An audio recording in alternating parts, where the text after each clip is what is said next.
ଏବେ ବି ସେ ଇଏ ଆଇସିୟୁରେ ଅଛନ୍ତି ଆଉ ସେ ରୁମ୍ ଇୟରେ ଅଛନ୍ତି କିନ୍ତୁ ତଥାପି ଏବେ ଯେଉଁ ସେଣ୍ଟ୍ରାଲ ନର୍ଭସ୍ ସିଷ୍ଟମରେ ଯେଉଁ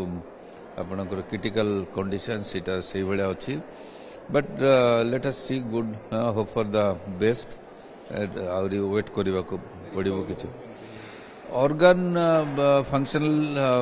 ଆସ୍ପେକ୍ଟଟା ଠିକ୍ ଅଛି କିନ୍ତୁ सेंट्रल नर्वस सिस्टम रे जो डैमेज होती है टाइम लगे कम आर सिस्टम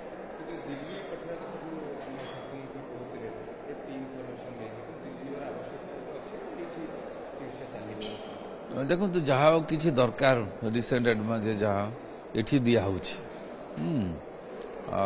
जदि दरकार हम भविष्य में पठा हो आज्ञा एबे देखो मैंने ट्रीटमेंट जहाँ दरकार आमर सब दिया एम्स दिल्ली एम्स आउ सिटी जदि किसी इमिडिएट नहीं कि गोटे किसी करने को पड़ो ऑपरेशन दरकार ये तो ये भी हो पार सब ये भी आमर सब व्यवस्था सब प्रकार ट्रीटमेंट दिया।